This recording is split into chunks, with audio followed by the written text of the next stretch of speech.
Grand C, remise en cause, doute et rénovation agricole. Les diverses réformes de la PAC, liées à son coût astronomique et à la redistribution des subventions au profit des nouveaux membres de l'Union européenne, pays à agriculture archaïque, conduisent à des interrogations sur l'avenir de l'agriculture française. Agriculture française qui reste aujourd'hui la première bénéficiaire de la PAC avec 10 milliards d'euros d'aide accordés en 2008, accordés en 2016, accordés en 2015. La libéralisation progressive des prix tend à un alignement sur les prix mondiaux globalement moins rémunérateur et surtout beaucoup plus instable. Moins rémunérateur et surtout beaucoup plus instable.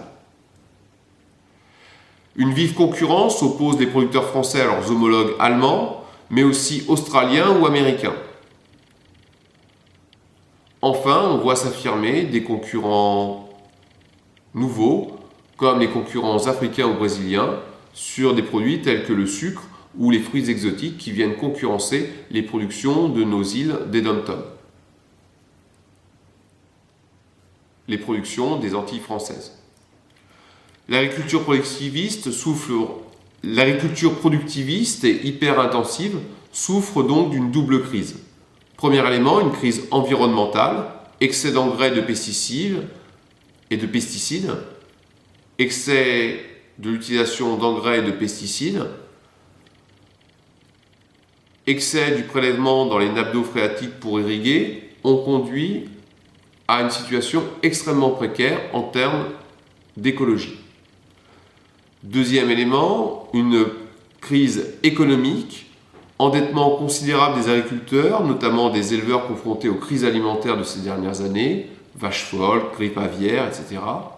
Production excédentaire de lait, de vin, d'alcool, pression des distributeurs, notamment des hypermarchés, qui mettent en concurrence les producteurs locaux et internationaux sur des bases complètement et radicalement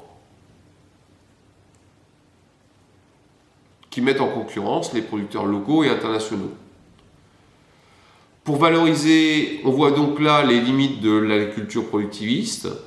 Pour valoriser les produits, des AOC ont été mises en place afin de réduire la production, de garantir un savoir-faire et la qualité des produits. Elles assurent, les produits issus de ces AOC garantissent des revenus plus élevés aux producteurs.